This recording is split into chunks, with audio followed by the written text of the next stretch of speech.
طرف سے بانی محفل جناب نصیر صاحب اور جتنے بھی مومنین اس میں دامے درامے سخنے حصہ لے رہے ہیں ان سب کی طرف سے، تمام اہل بیت کے چاہنے والوں کی طرف سے بارگاہ امام زمانہ علیہ السلام میں شہزادی کونین، شہزادی عالمیان، شہزادی کونین جناب سکینہ بنت الحسین صلوات اللہ سلام اللہ علیہ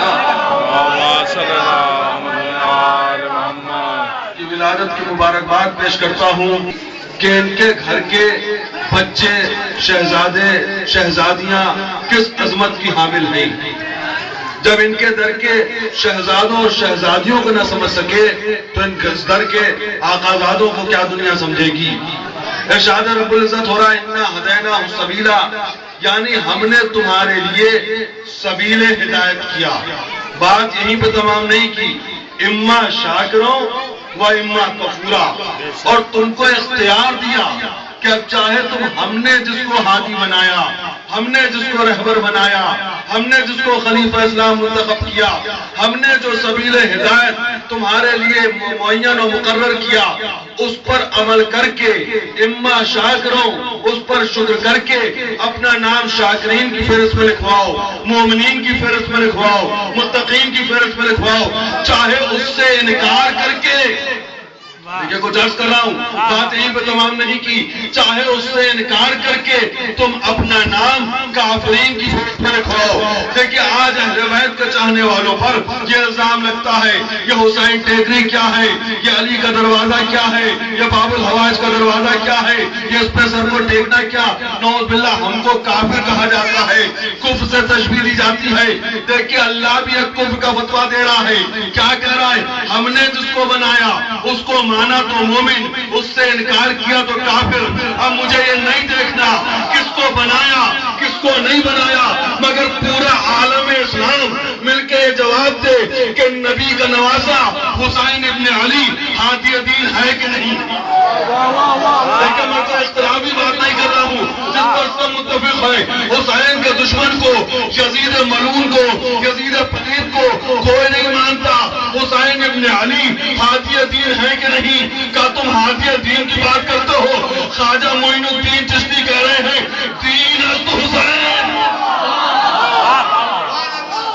ہدایت کی بات کر رہے ہو، حسین ہی کو دین کہتے ہیں، دین کا نام حسین ہے، حسین کا نام دین ہے، دین است حسین۔ تو یہ مسئلہ طے ہو گیا کہ حسین ایسے ہادی دین ہے جس پر سب متفق ہے، حسین ہادی ہے۔ اب نہ پوچھنا یہ حسین ٹیکری میں مومنین کیوں جمع ہے، ناصر لکھنوی صاحب محفل کیوں کرتے، خدا یہی تو کہہ رہا ہے جس نے ہمارے بنائے ہوئے کو مانا وہ مومن ہے، جس نے ٹکرا دیا وہ کافر ہے۔ جو حسین ٹیکری میں ہے وہی مومن ہے، جو حسین وہی کافر ہے۔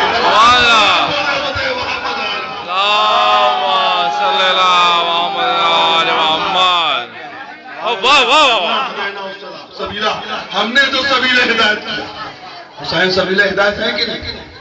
حسین دین ہے، دین است حسین۔ اور دامن وقت میں گنجائش نہیں بھائی، یہ اہل بیت کے چاہنے والے ان کے سامنے کیا پتہ ہے؟ بس دیکھیں تصور کرانا چاہتا ہوں آپ کو کہ اس دروازے پہ اگر آپ آگے اور صدقے دل سے اس دروازے سے وابستہ ہو گئے، معرفت حاصل کرنے کے لیے اپنی زمینیں جھکا دی، تو خدا کی قسم جو آپ نے سوچا نہیں وہ بھی ملے گا، جو آپ مانتے ہیں وہ تو ملے ہی گا، جو آپ نے سوچا نہیں وہ بھی آپ کو عطا ہوگا۔ اس لیے کہ دنیا پہچانی نہیں ہے کہ دروازہ کس کا دروازہ ہے، یہ وہ دروازہ ہے کہ جب مشیت اپنے مزاج کو تبدیل کر دیتی ہے۔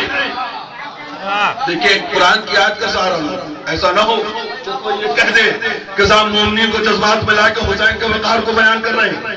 قرآن کی ایک بہت ہی مشہور و معروف آیت ہے لن تجدا لسنت اللہ تبدیلا۔ دیکھو قرآن کا سہارا لے کے بات کہہ رہا ہوں، قرآنی دلیل، لن تجدا لسنت اللہ تبدیلا۔ صبح قیامت تک قوانین الہی میں ایک ہر برابر لن تجدا، ایک ہر برابر بھی تبدیلی نہیں ہو سکتی۔ اب قانون الہی کیا ہے؟ بے پناہ قانون ہے، نہ سننے کا آپ کے پاس وقت ہے، نہ بیان کرنے کا میرے پاس وقت ہے، ابھی لوبان ہوگا اس کا بھی احترام واجب ہے. ایک آخری بات سن لیجئے اور آپ اس دروازے کی عظمت کو جانیے. جو آپ مانگ رہے ہیں وہ تو ملے گا، جو آپ نے نہیں سوچا وہ بھی آپ کو عطا ہوگا. آپ کو پتا ہی نہیں کہ دروازہ کون سا دروازہ ہے. یہاں خود مشیت اپنے مزاج کو تبدیل کرتی ہے. قانون بیان کرنے کا ٹائم نہیں، صرف ایک قانون سن لیجئے. بھائی یہاں جتنے بیٹھے ہیں زیادہ تر اپنی پریشانیاں لے کے بیٹھے ہوئے ہیں. اہل بیت کے چاہنے والوں کی تمام مشکلیں اللہ حل کرے، مگر یہاں زیادہ تر ضرورت مند ہیں، اپنی حاجتیں طلب کر رہے ہیں. پہچانو تو دروازہ کیسا دروازہ ہے. بھائی تقدیر کا فیصلہ کہاں سے ہوگا؟ تقدیر کا فیصلہ قانون الہی ہے کہ فرش پہ نہیں ہوگا بلکہ عرش پہ ہوگا. آپ کو متوجہ کرنے کے لیے دلیل دوں. بھائی آدم پہ مشکل پڑی، زیر آسمان ہاتھ بلند کر دیے، اے پروردگار مشکل آسان ہو جائے.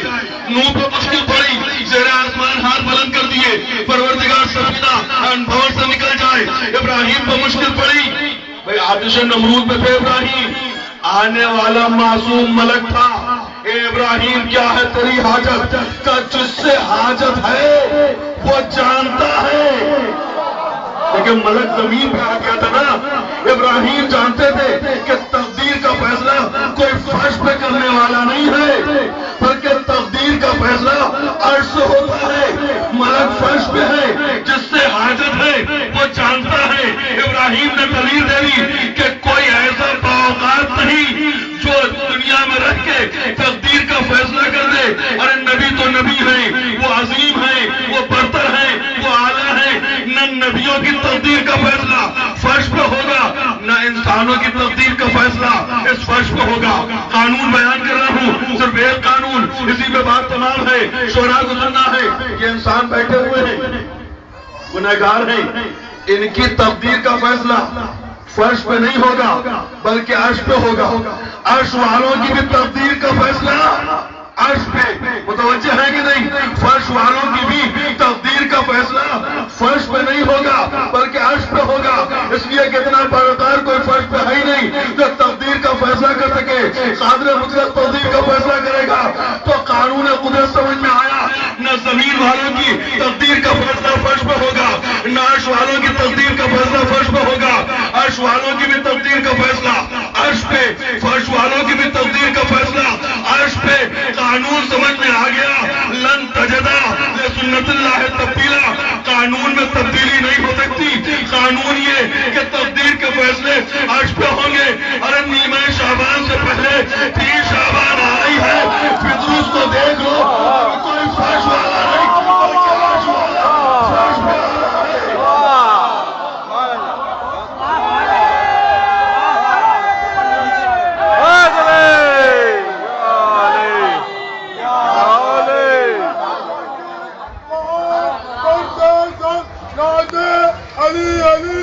مشکل کا ہم سب کی جتنا بیٹھے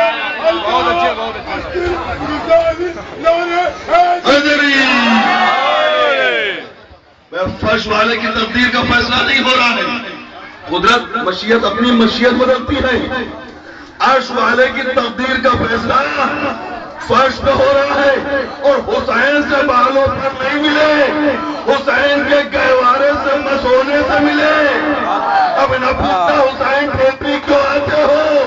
ارے جس کے گہوارے میں اتنی تاثیر ہو اس کے نام کا روزہ مرادیں کیوں نہیں پوری کریں گے؟ دیکھیے میں بات تو تمام کر رہا ہوں. ہو سکتا ہے کوئی کہ دیکھیے قانون قدرت بتایا، قرآن کا ہے، قرآن کی آیت پڑھی، اعلان قرآن سنایا، اس کے بعد کہہ دیا کہ حسین کے لیے اللہ نے اپنی مشیت کو تبدیل کر دیا.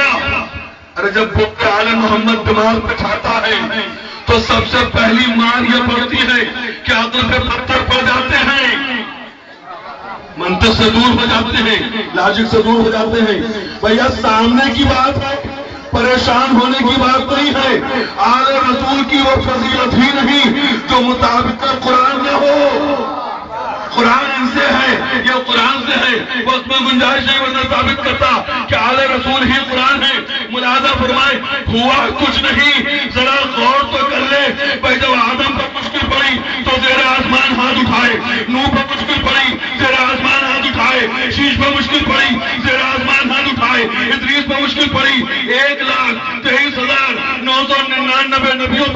زیر آسمان ہاتھ بلند کیوں؟ کیونکہ زمین پر کوئی ایسا تھا ہی نہیں جو تقدیر کا فیصلہ کر دیتا۔ جب تک کہ آدم پہ مشکل پڑی، نوح پہ مشکل پڑی، ابراہیم پہ مشکل پڑی، شیخ پہ مشکل پڑی، تو عرش پہ تھے۔ جب تک حسین عرش پہ تھے تقدیر کے فیصلے عرش پہ ہوتے تھے۔